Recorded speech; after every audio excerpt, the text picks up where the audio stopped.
All opinions are those of the participants making them and are not an endorsement of any position, program, religion, or political affiliation. DFG's Corner is for information, observations, and entertainment. I ask that you like, share, comment, and subscribe.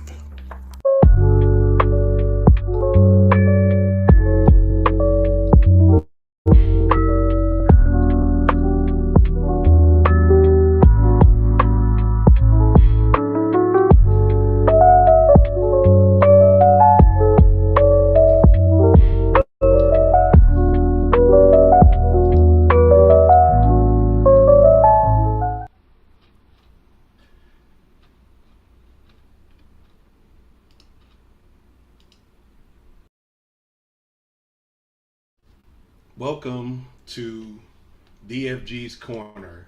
This is DFG, the man with the golden voice, the lady's choice, and of course, smooth as a Rolls Royce. I'm coming to you live from the 571 where I'm having fun and I'm getting things done. Tonight's show came to me from Chocolate Pearl. She wanted to talk about the different generations and what's different and what's the same. So, well, I want to talk about. I got a little video I want to show, but before I do that, I want to introduce you to Chocolate Pearl, my favorite girl. What's going on, Chocolate Pearl?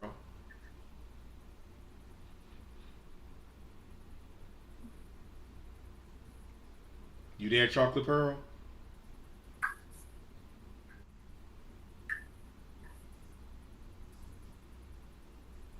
I guess she can't hear me. What's going on, Big Al? Big Al is fine and dandy like peppermint candy. that's as long as it's not out the church lady's purse, because you know that got to be having lint on it. Oh yeah. And also as usual, it's the rest of the fam. We got Miss Kim. We got Miss Kim on there. We got Miss Nikki on YouTube Live. We're live on Instagram Live, Rumble Live, TikTok Live, Facebook Live, and a lot of other places live. So if you want to get on the show, just let me know. I will send you the link and you can join us in the merriment. But right now I'm going to switch over to share this video with you about generations. If I can be smarter than the equipment, give me a second. I couldn't hear you at first, so I had to turn it up. Can you hear me now? I can hear you now. Okay, it's about as far as up as it's gonna go. How are you doing, Chocolate Pearl? I'm blessed, still stressed, but I'm still highly favored. That's what's up. That is definitely what's up. My children claim they're gonna come on tonight. All Shall right, if see. they do, they do. If they don't, we still gonna go on with the show. Now I'm gonna start this video off. Generational shifts opening visual. Timeline animation with year markers from 1940 to 2020. Soft music and workplace images fading in and out. How has the American workplace transformed from 1940 to 2020? Let's explore the practical implications of these generational shifts. Work norms have evolved dramatically. In the 1940s, loyalty and long tenure were expected, with stability highly valued. Today, workers seek mobility, skill development, and flexibility. While older generations prize security, younger ones now look for purpose and growth. Communication also changed from formal, in-person meetings and phone calls to digital-first tools like email, instant messaging, and social platforms. Managers must now adapt to different feedback styles and expectations. Employers today must balance the experience and institutional knowledge of older workers with the digital fluency and change-oriented mindset of younger employees. This means designing policies that support mentorship, reskilling, and flexible work arrangements. Silent generation per traditionalist 1940s-1960s, shaped by scarcity in national service value, loyalty, authority, and long tenures. Baby boomers, born after WWII, driven by ambition and teamwork, adapted to new tech but still value face-to-face for key decisions. Generation X, raised in uncertain times, they prize independence, work-life balance, and are comfortable bridging traditional and modern approaches. Millennials grew up as the internet became mainstream, seek purpose, rapid learning, flexibility, and bring digital-first expectations to work. Generation Z, the most digitally immersed, they want personalized career paths, skills training, inclusive employers, and lightning fast visual communication.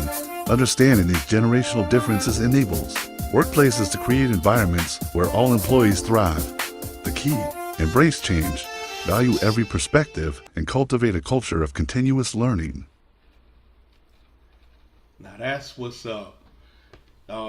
Let's talk about the silent generation.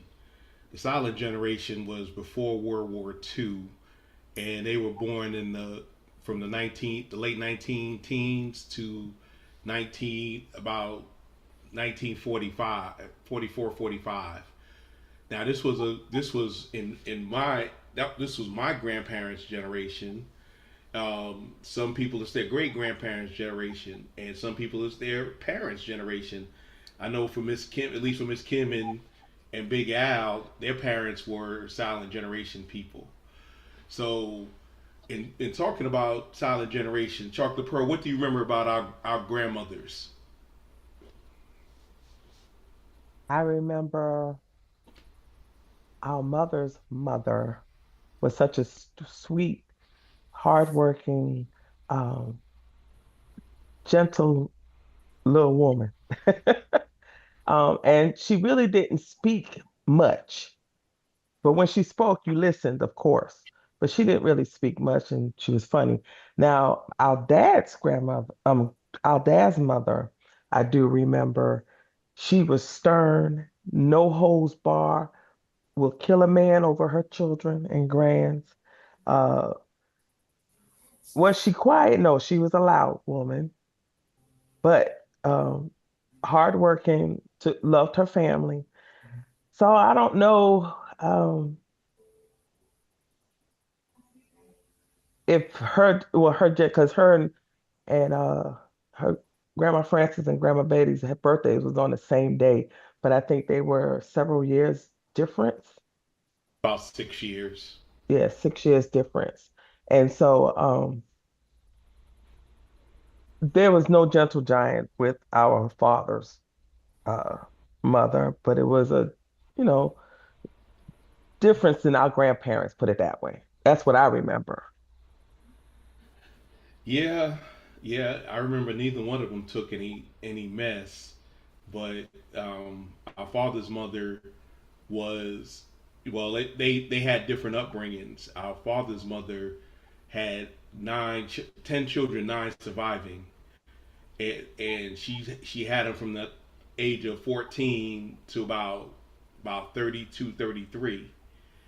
So she had to be tough. She had to be Mhm. tough. Our mother's mother had three daughters, well, three and a step that we called that was our aunt anyway. Um, she was she was more she was more professional driven. She had a great job that she worked at for years until she had to retire. She did get accepted to Northwestern University, so she had brains, and she did her best, and she was married twice, as was our father's mother, but they came up during the depression, so they had a way of living. And I know Big Al said that last week about his parents that they came up during the depression, so they had to learn how to make a lot with a little. Your parents were a silent generation, Big Al. So what do you think? Well, on my mother's side and my father's side, the women typically were stay-at-home moms where they raised the family. And like your family, they had a lot of children, 13, 14, 15 kids. And the wife generally stayed in the home.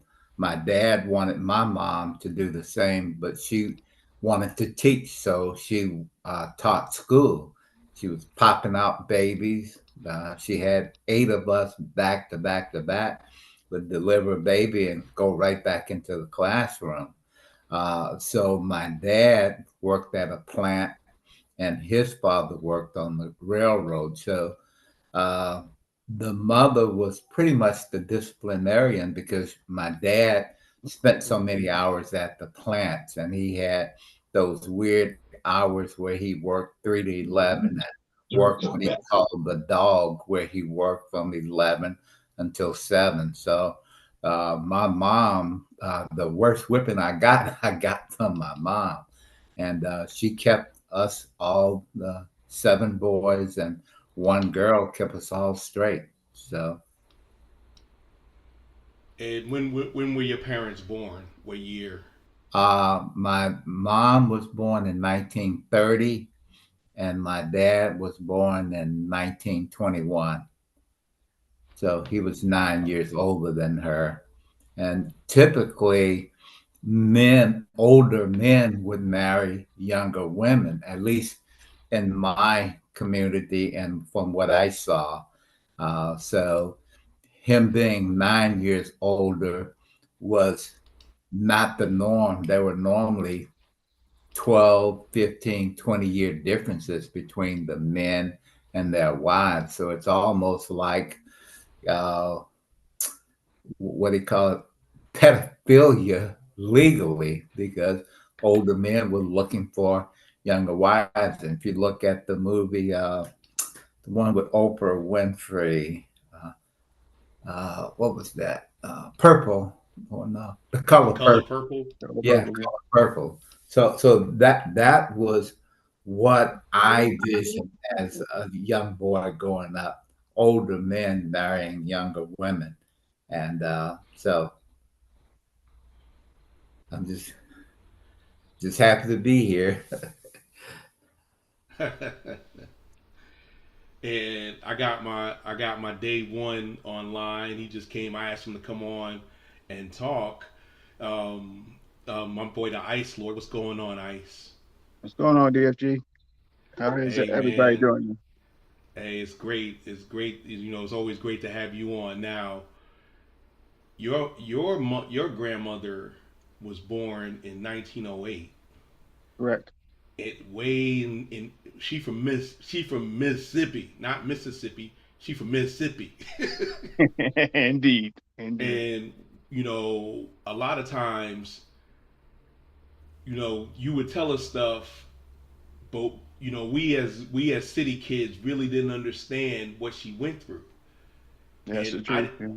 I didn't understand until I was older and understood, why you definitely didn't say the N word in your house. You didn't even say Negro. Like that's too close. But tell us how was your grandmother, and what impact did she have on you growing up?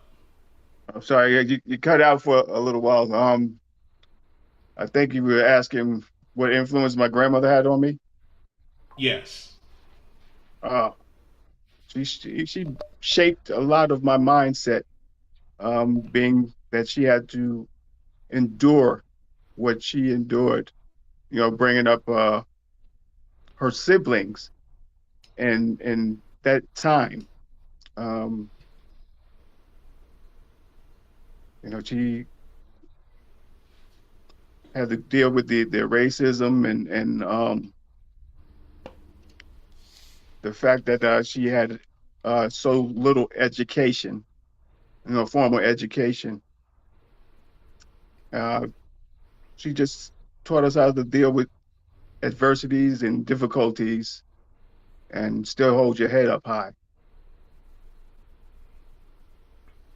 definitely, definitely. I love me some Miss Hawkins. She was a Yeah. great woman. She's a great woman, and she was my grandmother, just like like my Oh yeah. grandmother was your grandmother. Indeed. Miss Kim, your parents were silent generation. What can you say, how they had a great spread of children also. How did that affect you growing up?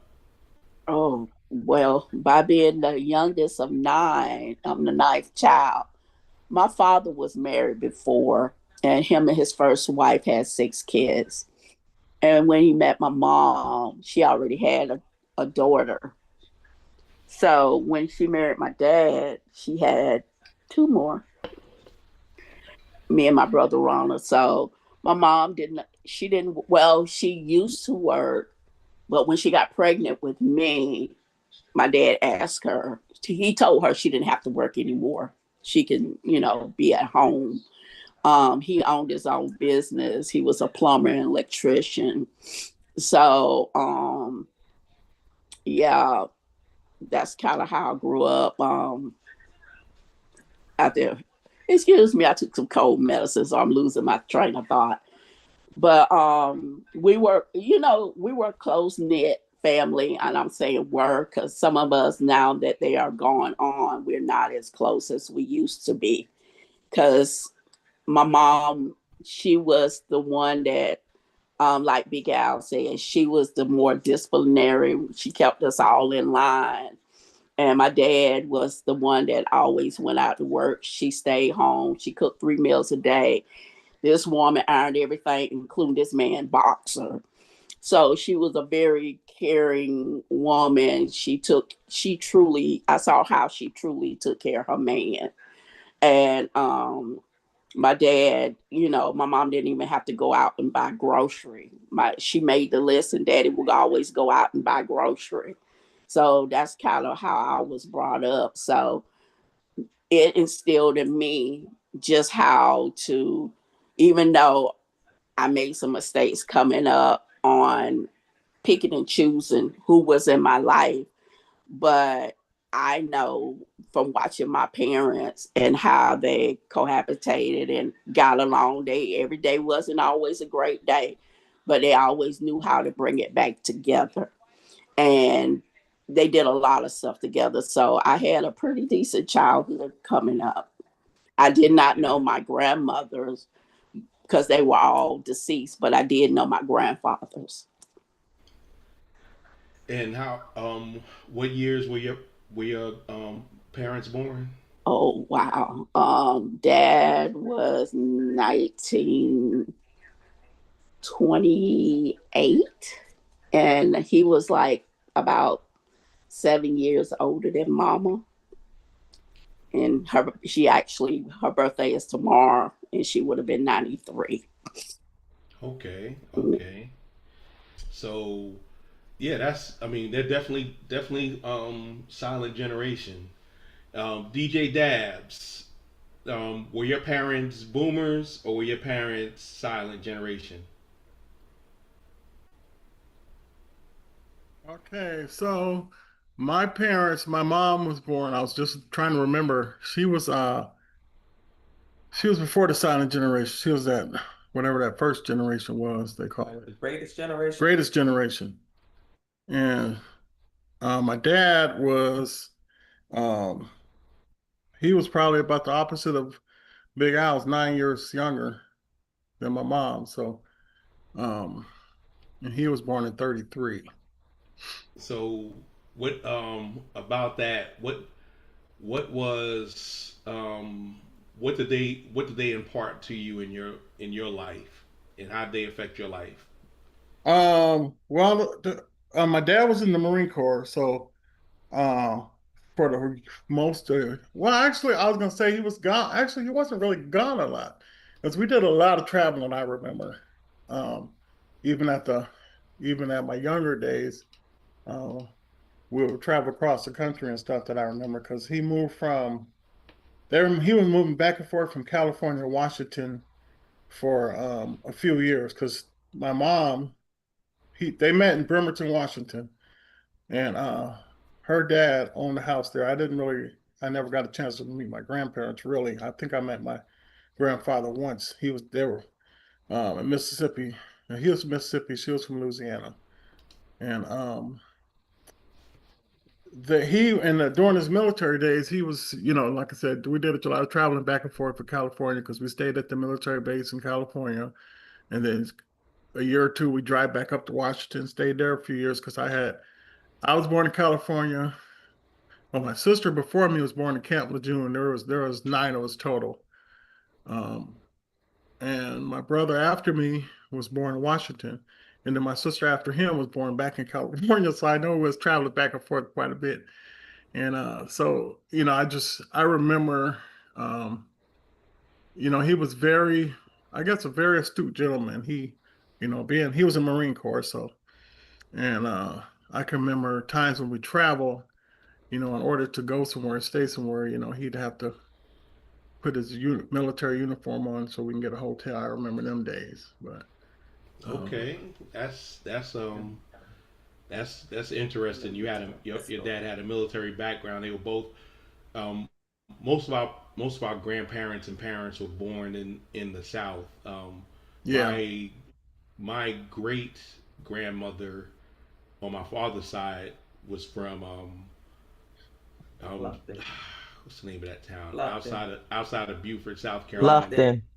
Bluffton, Bluffton, South Carolina, and my great great grandmother on my mother's side was from Norfolk, Virginia.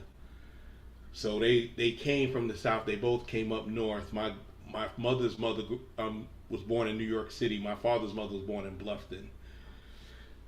um, a lot of us, we used to go down. We used to go down from up north down south in the summertime, and it would or our cousins would come up and so we kind of understood what was it, but I was a little boy when my great grandmother passed, both of them on both sides. But they were born in the 1800s, so they was like they were like a generation and a half from slavery. So it was like and they grew up during Jim Crow and all of that stuff. So it was like no, and so our parents had to grow up with that. Now, I know Big Al's a boomer, a baby boomer. What was the difference between the greatest generation and your generation and your son, your kids are Gen X? Right. Well, I think the biggest difference is the value system. For me, I was very frugal with my money. I drove cars for as long as I could drive them until the wheels fell off. I believed in saving and investing. My children are more materialistic. If they want a Beamer, they're going to go buy a Beamer. Uh, they want big houses. They want things right now, and they're not willing to wait and sacrifice. So I think the biggest difference between my generation and my children are the value systems. It's that microwave mentality. I want it right now. And they're not really focused on saving for the future for their children. And my parents were pretty much like me. They stayed in jobs for a career. They were very frugal. They made sure that we had the basic necessities that we needed, but they were savings. They did insurance policies so that, you know, when they transitioned, that it would not be a burden on the family. So they did a lot of things to prepare their children, being myself and my siblings, to be able to survive and to provide some small generational wealth or generational impact in terms of finances. I've done the same for my children, but they don't seem to think that way. They think grandpa and grandma should take care of their children's education, and they spend their money on Mercedes and BMWs. Mm. And that's strange because Where I'm they do I'm that I'm at? also I'm Gen X, and my parents really didn't, and that was the thing. most Gen X parents didn't teach us how to work with money or make money work for us. We had to kind of figure that out on our own. And the biggest thing about that is that um, while we learned, our kids kind of suffered for that because we really didn't understand how to save and how to invest. And we ate a lot of struggle food because we didn't know any better. um, I see my niece and nephew are in here as well as um, they're my nephew's a millennial, my niece is Gen Z, and I got my boy the chef in here and he's Gen Z. Um, we didn't really Gen X was kind of one of that sandwich generation to where we knew enough about the Great Depression wasn't too far from us, and we know enough about computers that we're not totally lost with them.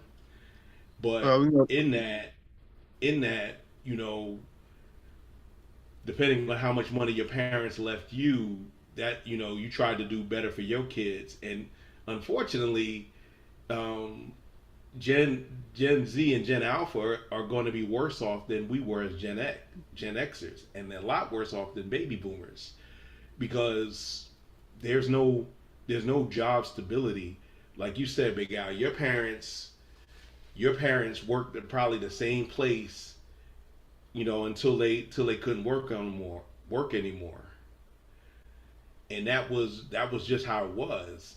You lived in the same town, you met the same people, you did the same thing, and as early boomers, you guys were the first ones to really get up and go and move places. Now I know your vocation took you to other places, but you went to college. You probably said, okay, if you wouldn't have lived in your hometown, you'd probably lived in Baton Rouge or New Orleans or something like that, somewhere in the South Atlanta. You would have spread your wings.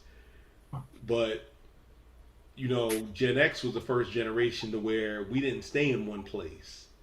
We moved from place to place to place, and although we always knew where home was, now as we're older, none of my day ones that I grew up with live in the same. Actually, none of them live in the city anymore, in New York City anymore.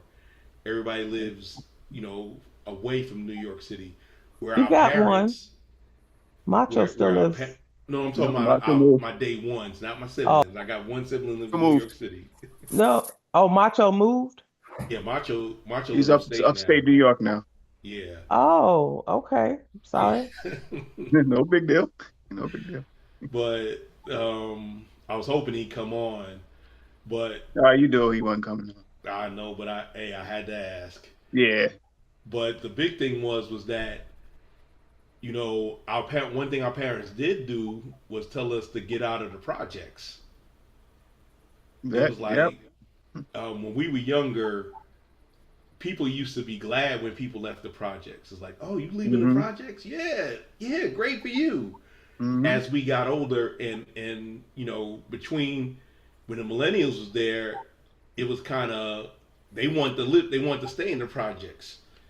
And it was like, why do you want to stay in the projects? Because it was easier, because that's all they knew. Yeah. But us, we were all trying to get out of there.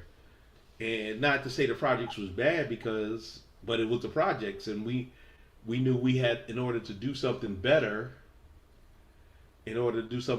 we had to be better, and we had to leave where we had. Everybody chased jobs, and Gen X is probably gonna be the last generation to be able to get a job, work 20 to 30 years, and retire from that job and get a pension. Yeah. That's the Just to thing. Gen X, when we grew up that once you got it, like you said earlier, once you got a job, you stayed on it. You wanted longevity with that job. I've actually had a boss, younger than I am, and she told me she only stays on a job 4 years. Mm. It doesn't make a difference how much education she has and how much experience she has. She says she only stays on a job 4 years. And why is that? She likes change. I thought back in the day when we were being raised and we had to go to they don't do that anymore now, but we had to go to job fairs, and that job fair actually taught you. They didn't just say, okay, fill out these applications or leave your resume. They taught you how to go through a interview. They taught you how to do your resume. They you did a lot, how to dress, how to talk, how to act. That's how we grew up. Now But it's those programs were, but Pearl, the issue is that those programs got stripped away in the 80s. Yeah, yeah, Reagan took that.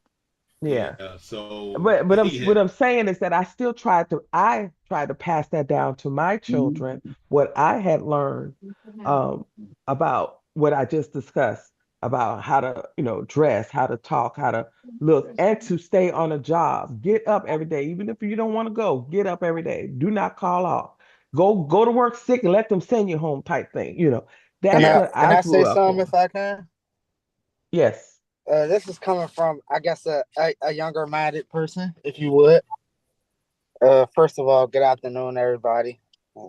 But Okay. what I was gonna say is, in my short time working, I mean, I'm only 24 years old, so I haven't really done much in my life yet. But in my short time working, I've had multiple jobs, but see, I've had multiple jobs for different reasons. There has been some jobs that you get into, and when you start off, you hear how things are supposed to be, things are promised, things like that, and then you get down the line and you understand why this company was working so hard to keep you around. And then you have other places where it's like I more so am there just to gain the knowledge. Once I gain the knowledge and I learn the skills, then I wouldn't say I'm out of there because I've got what I needed, but and at least the way that I look at it, there's a stepping stool. Now, of course, I want to get to that place where I can be there for 35, 40 years, retire, pension, 401k, all of that stuff. Because I've been building my 401k now. But what I would like to say is, I mean, at least for the younger people, at least for people like me, I more so at least started off like I've been working since I was 16. So my first job was at Ann Pizza, it's a pizza shop. After that, I did 2 years in the environmental field, like removing invasive species and learning. And I got 16 certifications in that span. So they were paying for my certifications and things like that. So gaining knowledge and learning in those 2 years. After that, I transitioned into doing solar work for 2.5 years, installing solar panels and things of that nature, to getting out of that and wanting something a little less demanding for my body, at least. I was realizing that that was kind of breaking me down a little bit, which I didn't mind. The money was good and everything like that, but I just wanted a little bit, I guess, laxer. So I tried to go into security. I did that for about a month. Actually gave it a try, but it wasn't something that interests me. So I didn't just, I quit or whatever. I applied for multiple other Excuse jobs, me, got another could I job, chime and in then, really quick? huh? Can I chime in really quick? Hey, Uncle. What's I going on, niece? I just want to say something really quick. I went to I'm 27. I'm about to turn 27 this month. So I personally feel, and I understand where you're coming from with being able to. I just actually got out of that stage of trying to figure out what area I want to go into, and I did attend college for some time. And with the experience that I went to, because I went for education in psychology, so the goal for me was to become a guidance counselor. So going and seeing our education, I mean, seeing how this generation, well, our generation at least, because you're 24, that means you're in the 2000s. I'm in 98. So I'm still kind of like in the cusp of where it kind of turns over into like the real digital age. I was still, burning discs. I know how to do this. I was still, playing stuff with cords attached to a console with me and my brothers and stuff like that. So I feel like when it comes to a job with our more younger selves that we have here, it's more in a sense of not so much you're still trying to really decide what you want to do in life as far as what exactly you want to do with your life, being away from your parents, or like trying to get away, trying to actually niche out from your parents. And the fact that we're in a social media age is kind of overwhelming. So for the older ages, it was kind of easier to stay in a job because you didn't have other influences saying, oh, do this, do that, do this, try that, try this, try that. It was more easier for you to stay focused in a job and be longevity and just, just roll with the punches, as we say. Our generation is more like, if I ain't got to do it, I ain't gonna do it, because I know there's something else out there that I can. And then for me, being that I'm still a 90s baby, but I'm still at the end of it, I get the both sides of needing to stay in a job for longevity and also needing to like what I do. That's why in my generation, we also make sure that we have passions. Like for now, I'm really focused on my singing because I want that to actually carry me into what I want to do. But I know for right now, for as far as stability, I have to have a job. If that makes sense. Yes, because Yeah, there's certain things you're called. completely right though, because it's And it's a mixture of that, and then also with the social media, a lot of people are scared to branch out also, so they tend to do the same things that they see other people doing just to make themselves feel comfortable, or to do something that's, I guess, easier in their mind. But I feel like a lot of people also, they don't take risks, and that's a big part of where I was coming from with my journey, because after I realized that I wasn't good and I didn't like a boring security job. I've been at my job for almost 2.5 years now, and I'm a contractor. So it's like I had to start off not at the bottom, because I started off at a manager position based off of all of the other things that I had on my resume. So I started off at a nice position, but I worked myself up now to the point where it's like I can actually do something in this company, meaning like go run a Chicago branch or something like that. And it's like you don't learn things like that until you get inside of a company and actually try. So there's a trying factor with it as well. A lot of people are scared. All right, before we go on, Summer had her hand up. I didn't want to think I forgot about her. What you want to say, Miss Summer? No, I was just listening, and I'm at the age now where for the younger people, I'm the one that's normally now doing the hiring. So I'm looking like from my point of view, and I'm just wondering just what the panel thinks offhand. When you go to hire a young person, um, now I know I was raised to what my mom always said, if you going to mess up in your life and experiment and all that, you do all that early, get all that out the way, learn, and then you grow from that and you move on and you become better. But now again, from my age point, I'm the person now that's hiring the younger people. And I'm in my late I'm getting ready to be 50. I'm about to be 49. And I have a little bit of the old school mentality where, you come to work in your interview, you look presentable, you speak well, you carry yourself. I'm trying to look for any signs that, you know, now mental health is a big thing and all that stuff. But now when you're hiring someone, and this, I don't have, I'm not hiring anybody. I don't, but I'm just out of curiosity. When you're hiring somebody with is it a deterrent that they have a lot of jobs under their belt, or is it because they're like, okay, you've been here, you've been there everywhere, or do you look at it like, That's such a okay, good you question. tried this didn't work, okay, you went through this, you stepping stone, trying to figure it out type thing. So like as a person hiring somebody, how are you looking at the person that you're going to hire? So, Ooh, can I I answer just, that? well, yeah, you can. Oh, that's right. I'm sorry. I'm glad you asked that question because I used to hire people. I had like 30 employees under me, and I want to say about half of them I employed. And yes, I look to see if you're jumping, and this is why I mentioned it earlier about my boss only being at a job for 4 years. when you are looking at someone's resume, yes, you want them to have experience, but you also want to know, are you wasting your time hiring them because do they want to stay? Are they just here for a temporary check, or are they here to help the company prosper? And that's what you look for. A lot of these people, younger people don't understand that you have so many um, jobs that throughout your short life, you done had like 10 or 20 jobs and you only in your 20s. That's not a good thing. But if you had about 10 or 20 jobs and you're at my age, then that looks like you've been at these jobs without gaps. Looks like you've been at these jobs for long periods of time. And that means loyalty, stability, and as well as uh, experience because you took the time. And even if you grew within your company, you still grew within your company to learn the company and they expand and make the company better as well as make you better. So when you're out there and when you're young, that's fine because after 10 years, they don't look at after 10 years. But you are fine now as a young person to try to find what is your niche.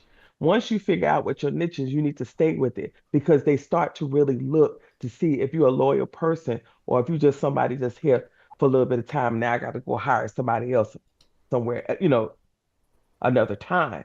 That's what a lot of companies now today's society. I'm not sure if they do that because I actually have a boss who is in her at 60 years old, and even though I think she retired twice, she's just coming back to work just so she can help her daughter get her master's. And then she's talking about quitting. She talks about quitting almost every day. That's something that if her boss heard that on a regular basis, like I hear it, it's a really big turnoff type thing. So yes, I truly believe when you are looking for jobs or when you're trying to build your career or your life, having so many multiple jobs is not a good thing. Go ahead, Ray.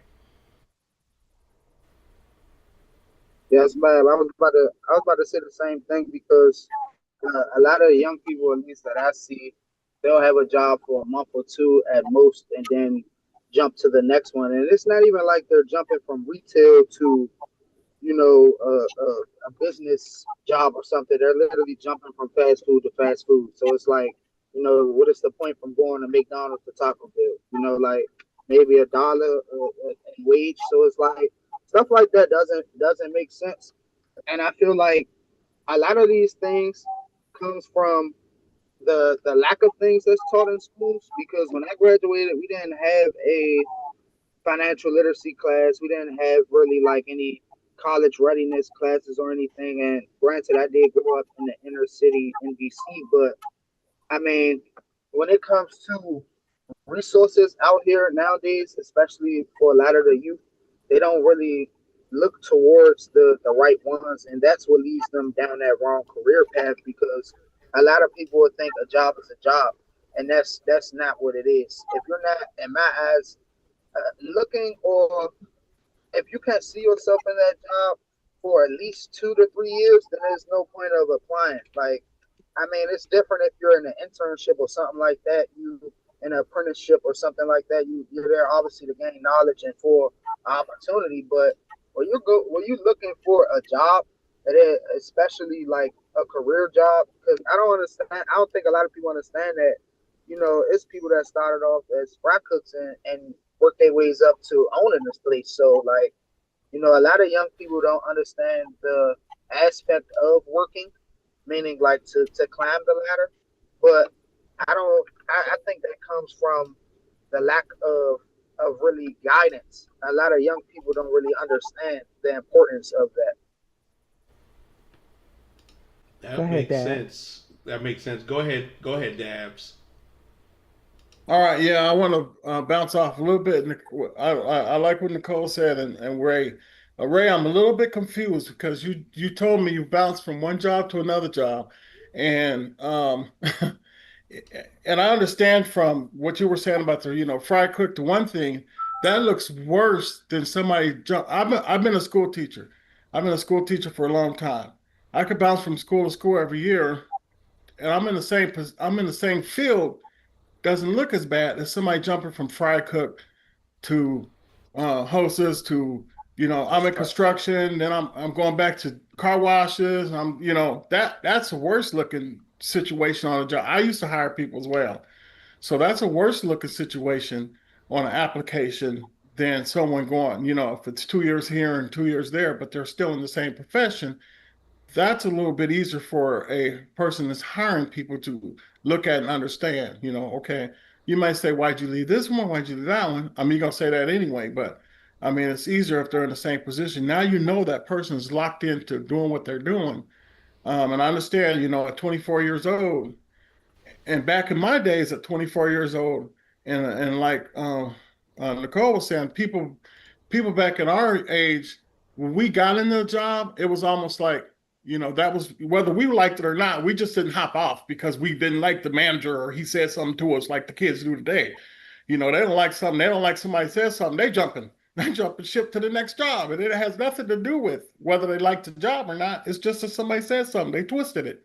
They said something wrong and it just gets hot headed and you move along. But I think, from past times, we would stay in job. If somebody says something, we brush it off our shoulders and keep on rolling. It's a little bit harder. I understand the mentality that, that's what this whole thing is about. The Gen Z and the Gen X's and how we pertain or how we handle things.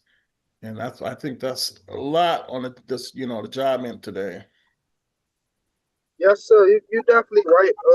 To clear that up for you, I didn't add in the important part. I've been working since I was 16. So when I started off at the pizza shop, that was me at 16.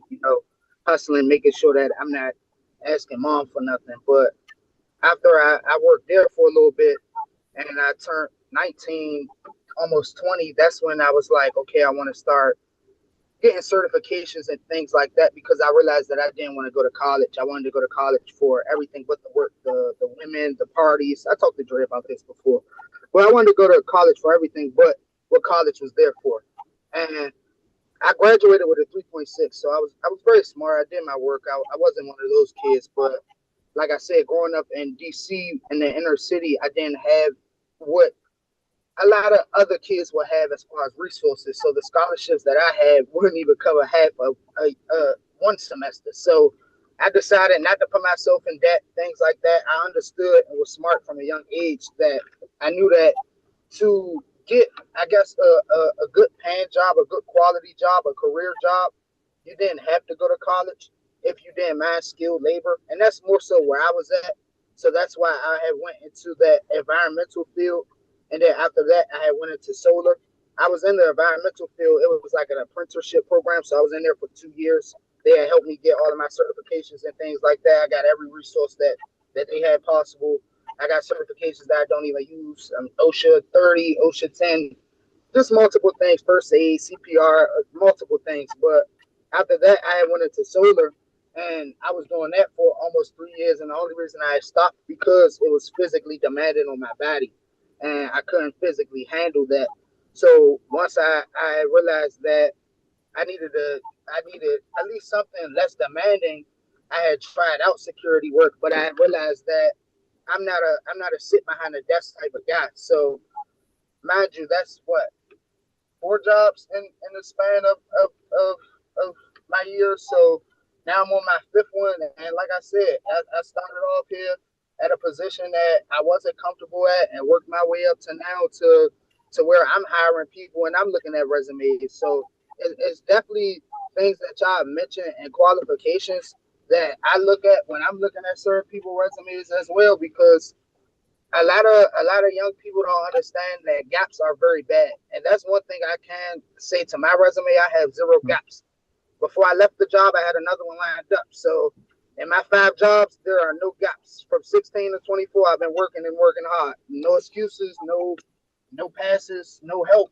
I don't really look for handouts and stuff like that. That's why I went into the skilled labor field, because I knew that I don't mind working with my hands. I don't mind coming home dirty. I don't mind the 6 a.m.s to 6 p.m. stuff like that. I don't mind. So that's why I transitioned into getting the certifications and getting the things, the proper knowledge and things that I need to where I'm at now. Actually, I was going to mention this to Dre on a one-on-one. For the last like 8 months, I've been researching to start up my own business, and that's what a various of things that I have learned over the years, whether that's gutter removal and gutter installation or HVAC certifications and things like that that I have. So I've just been exploring all my options and things like that because one thing that I did realize is eventually I do want to be my own boss. So that means entrepreneurship. So that means other things like that that you have to branch out and networking and things like that, which I've already started to do now in my own company. There are things that we don't offer that I am picking up on the side to do. Weekend jobs going out Saturday and granted do my company no, but we don't offer these things and I go out, I pay for the supplies and the tools and I do the numbers and make sure I turn a profit on it. And just small stuff like that that can turn into big stuff. So I mean, I like I said, I feel like it all comes with knowledge and it all comes with the type of people you have around you because like I said, I'm 24, but I always hung around older people. Like I feel like I'm an old soul because I didn't really have like the father figure or the male figure in the house. I'm the baby in my family, but I always was the man of the house. So it's been different for me. So I kind of carry that weight and that responsibility to show my siblings and show other people, the youth and the younger dudes that I have around me that yeah, you might see me when I'm outside and I'm chilling and I'm talking to y'all, but y'all don't see me when I'm getting up at 6 a.m.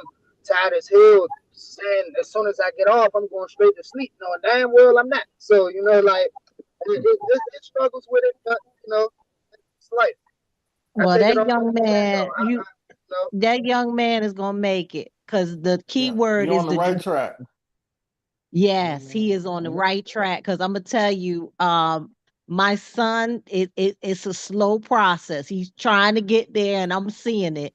But and I'm looking at his cousins and stuff, and that forgive me, but that damn video game and everything, they got them boys hooked. And that daggone Mary Jane is a roadblock like you can't believe. So the fact that you got that drive, let me tell you something, you are ahead Yes, of the ma'am. game And one thing tenfold. that Dre and Miss Andrine can attest to, the same things your son do. I love him just as much. I love video games. I play the game every day. I love Mary Just the Jane. time. Actually, Yeah. I'm prepared to indulge in that after we're done here. But I also had to prioritize But and you can realize still. what's important. And Hey, everybody Chef, calls tell him my first nickname for you before I called you Chef. everybody. It was weedy. Everybody process is different. So, I feel like he'll get there on his own time. He just, he just got to take his own time. Everybody's path is different also. So one thing I also learned was to not rush people and to also give people their time and their space as well. Hey Ray, you're doing an awesome job. That's what I'm gonna say. And hey, I started working when I was 12. I started my own business at 12. So keep it moving. Yes, sir. Yes, sir. Yes, I just want to say something. I like the fact that you was saying all this stuff that you're doing. I just wish that that was spread. And me saying that a lot of your generation um, they think differently than what you think. And I guess because of that old soul that you have, because I have a few younger friends that I do associate with, and they have a young, and I think the reason why I associate with because they have a young soul as well. I mean, an old soul as well. So we know how to communicate. But there are others who don't have that old soul and have that mentality of what the generation is doing today. I had a young neighbor and I asked her, I said, you got a job yet? And she says, no, not yet. I said, well, what's taking you so long? I know you're tired of asking your mama for some money. She said, yeah, I am. I said, well, what's taking you? She says, these people don't want to hire people who don't have experience. And also, they don't want to hire and give me what I'm worth. And I'm thinking, you just said that they don't want to hire people who don't have experience, but then you said they're not going to hire you because you're not going to get your worth. You got to start from somewhere. Mm-hmm. You have to start from Mm-hmm. somewhere at the end of the day. And if you get paid for that's not your worth, at least you got paid and you are working and you're learning something. But But they don't that's see it in that manner. but They Pearl, see it. that's our fault though. You know why? Because we told our kids they can do anything they want to do. We, Okay. Now, my two children, two of my three are on here today. And I'm gonna tell you this. I told my children that never let anybody block your blessing, do your best. And yes, you could do anything that you put your mind to it. But there are situations. I've always taught my kids to dress properly, um, to know how to go through an interview, know how to fill out an application, know how to, have a resume. I taught my kids a lot of stuff that this newer generation doesn't know. And I am very proud of my children because two of them not bought a house but built a house. They, one have a business and the other one is actually are you still doing the architect thing? Because I Mm-hmm. think you just switched over to something else. But he, they know the value of getting a job, staying with a job until you learn it and then you can move on. This new generation doesn't go through that. So I am very proud of Ray. I never met him, don't know what he looked like, only know what he sounds like. I'm very impressed with what he is doing in his life and keep it up. Keep up the good work. I brag about my children all the time. My daughter is the one that's on here, Nicole, and my son is Justin. And I'm very proud of them all the time because I taught them the old school ways, I would say. I remember I took both my boys to go get a job at Sonics. They got a little upset with me because I told them they had to wear a shirt and tie and a pair of slacks and not jeans and to a fast food restaurant.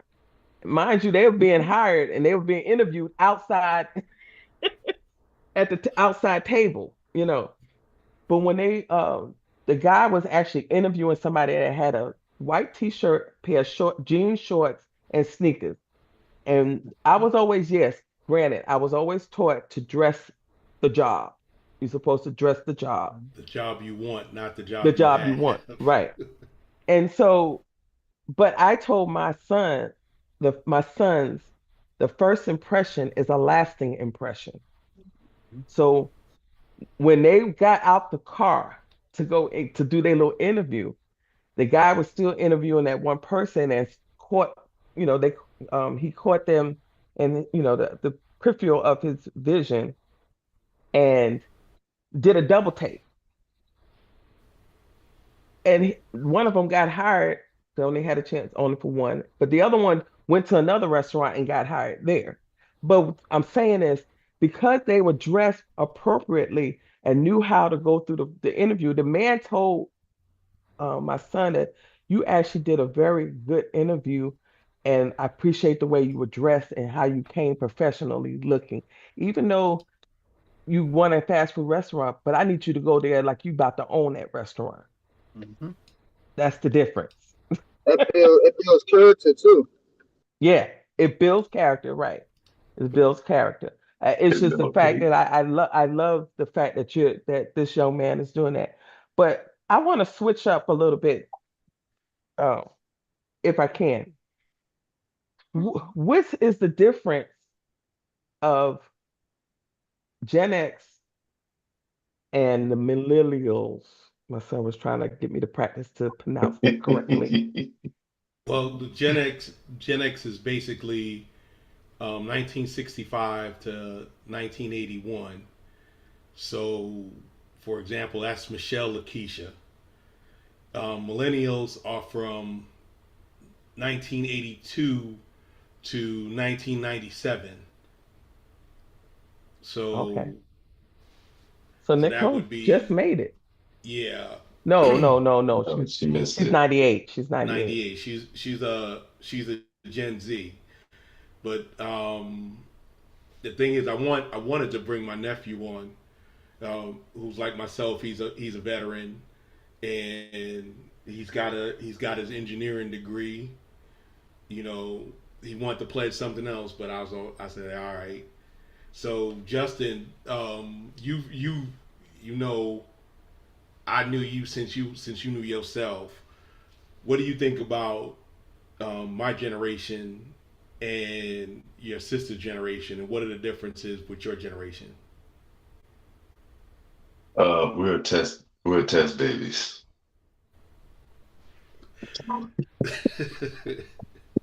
What? So with my generation, right? Um, I can definitely say that y'all were trying to find your own way, and trying to not be how y'all were when y'all were growing up.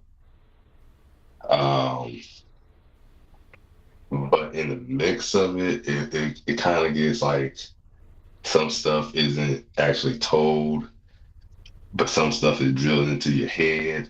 Like my mother said, um, she drilled into us to always get a job, how to get a job, and keeping a job. And not only that, doing different things, being multifaceted, not just sticking to one lane. Um, so that was drilled into us at I don't even know how young we were. When you came out the womb. Yeah, basically, because it started with church. And there were mornings where we didn't feel like going to church, to choir practice, to anything like that. And our mom just said, "Hey, you gotta keep to it, keep committing. You made a commitment, you gotta keep to it. You gotta be a man of your word." So I don't want to And be a man of my word no more. trust me, that's we got that from our grandparents, because and especially our parents. Your nana was like, if I'm paying for something, you better finish it. Yeah, no. She told me that too. I drilled that in their head too. It's like, I'm a type. I noticed that this generation tends to quit so quickly. They don't tough anything out. And I've always said this on several of our shows that this generation is they're scared of nothing but offended by everything. And I feel they are lazy as hell. Mm. What do you mean by this generation? Which generation are you talking about? she's The talking was about it Gen Gen Z? Z. Millennials? Oh, Gen Gen Z. Zs? No, Gen Z. Millennials, they're borderline a little bit, just depending on what, part of the year. I mean, what part of the generation it ends. But um, I truly believe that Gen Z are not afraid of anything, offended about everything, and lazy as hell. Well, yeah, because but, like, okay, so to me, different generations come with different problems, and with the different problems come different solutions. And in the middle of the solution, especially for like, so Gen Z or not Gen Z, what are they? What is Nicole? She's Gen Z. She's actually Okay, yeah, Gen Z. She just yeah. made it to Gen Z. She's on the cusp. So like Gen Z, right? We're different from us because we're different from millennials because we were brought up to be tough. But as a kid, we didn't like being toughed on. So now when we grow up, I'm not going to do the same thing my family did or my parents did. I'm going to have my kids actually love me because I want to do this and this and this with them Mm. and actually be able to see them. So now we're changing the way that we were brought up into what we feel like might actually have our kids, uh, spend more family time with us, not be in the streets like we used to be and stuff like that, because for some odd reason we miss that within the family. I can see that. I can understand that because Gen Z. No, yeah, we're Gen X, right? Sorry, I'm gonna get Yeah, these little generations we're together. Gen X. Gen X, we did have a tendency of working two and three jobs just to, make ends meet and make sure that our Mhm. family was provided for, as well as have a certain way of living and Standard of not, living. No, you say yeah, it, and a I certain know way of living. Ice We Lord know wanted, we too. still wanted to be the we still wanted to be the Joneses. No offense, Ice Lord, but we wanted to be the Joneses, but we still was the Greens. Mhm. Yeah, no, I mean, And we tended to we were never home. I am guilty of that, to where I worked two jobs and had four or five hustles on the side. I don't work two jobs, but I still got four or five hustles on the side. and that's um, the thing, though. That's how we were raised, and yes, right. unfortunately, we didn't. And I don't say that Gen Z is lazy because they're lazy. They're lazy because we weren't. I mean, we gotta call it for real. We gave them too Too much much, yes, because we didn't have enough. right. Yep. We didn't have enough.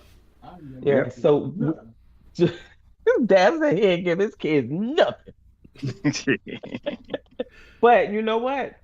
Sometimes that might have been good, because what I'm seeing is that his oldest is out there doing the same thing he's doing, where actually have these selling these, a little store and selling it. And then his youngest son actually has a museum in his garage that people come and see all of the different things that he has displayed and all that other good stuff. And then his daughter's a truck driver. She drives an 18 wheeler. So, he's installed in them that they're hard working and let's get it done. And And he said everybody, he I didn't give him mean, anything. all our kids, all the kids that I know on here, they they ain't scared of work because we No. put that in them. Mhm. However, like I said, the difference is that we don't expect them to last on one job because, like you were talking about loyalty to the job.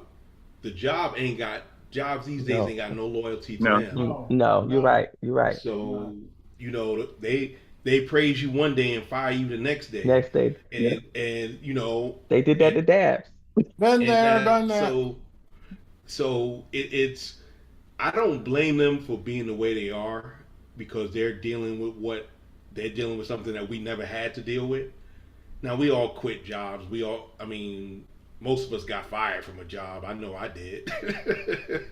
I have as well. but but Yep. the thing is though is that we were always looking for a job because we hated being broke. Right, Yep. We gave our kids a lot because we didn't want them to feel broke. right. And now that they out here paying their own bills, they don't realize they realizing now that what we were doing, it looked easy, but it sure wasn't easy. Right. We did hide a lot of stuff.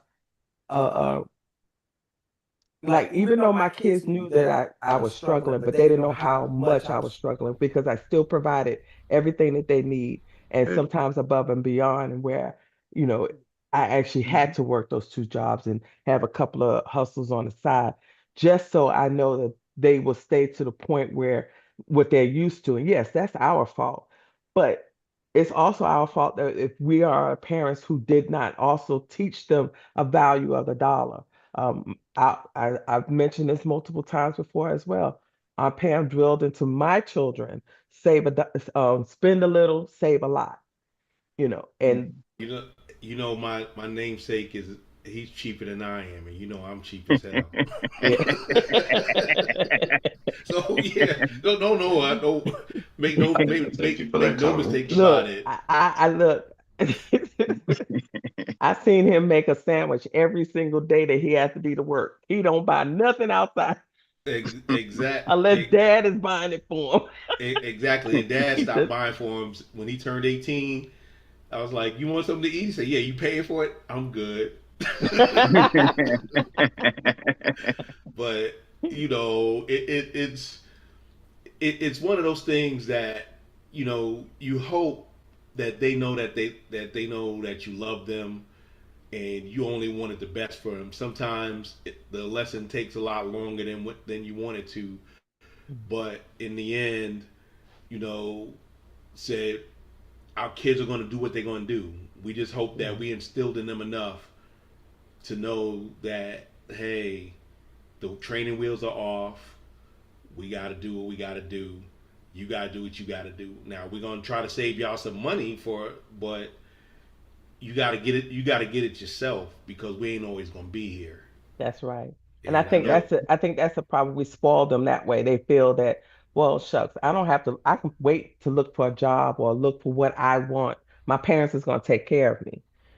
yeah, but taking care of you don't mean that we gonna placate you and just give you And we everything. do. We saying that now, but we do. We still do that. You I got a grown know. son. You got a grown son, married and everything, got his own house, and you probably still, okay, son, if you need something, I'm there for you. Yeah, Type thing. of course. But he don't. Me, when But my son asked Justin when he's like he his wound up father. He is homeless, hard headed and he won't ask for nothing. when my son He won't ask for was nothing. home, when my sons caused themselves to be homeless, I just told the oldest one, he said, yeah, we got kicked out and whatever the situation was and why. I said, okay, son, well, you know what? Before you go to work, go down to the truck stop, take your shower, stay on the dollar menu. That was my advice. Man, that was a long 2 weeks. Motivation, Nephew, Bruh, motivation. nah. That wasn't even my fault. That was the messed up part about it. Yeah, yeah. Your mother told us the story. But when I'm saying I said that, I never told him that come on home, son. No. He actually he kind of came home and just never left. So then I had to start charging him rent. I was fine Oh with yeah, that. when you start charging them rent, they get real They got a independent. different tune. Yeah, they got a totally different tune. Totally different tune. But that's calling, holding them accountable for their selves and not just always depending. Yeah, you need to borrow something and I got it. Yeah, I'll give it to you, but I need it back. And you just you keep doing that, and it builds character. Let me tell you, my son is, well, he's not necessarily cheap with his wife, but he's very frugal on a lot of things. He thinks about it before he purchases it. The other son does the same thing. But he buys what he wants if he can afford it, and he buys it. But for anything else, he's really frugal on. Nicole is learning that as soon as she stopped Ubering Eats, she got it down pat. Yeah, But that's it's just the yeah. Dad say all the time you need to buy you some groceries. But it's just the fact that what you install in your children is up to you. It is our fault that the Gen Z are, like I said, I feel that they are lazy. But that's just my opinion and not the opinion of this show. Hey, Nicole, Okay, so mama just told you send lazy. all the hate mail to me. That's fine. I don't mind. But I think they're lazy because the fact that, like I was saying, they don't want to hold on to something. If they don't like it, they're gone. For any little tiny reason, they're gone. And then guess who has to back them up? Their parents. And that's our fault. That is our fault. But if we hold them accountable, like I held Justin accountable, that, okay, son, go to the truck stop, take your shower. It only costs like $2 and stay on the dollar menu. He said it lasted 2 weeks. And I think the reason why he came home because our uncle passed and he needed to drive our other aunt and uncle to the funeral. And then when they came home, they dropped him off at my house and he just never went back home. He never went back to homelessness, put it understandable. that way. And so it's just the fact that it builds Understandable. character. And now today, Glory look, to God.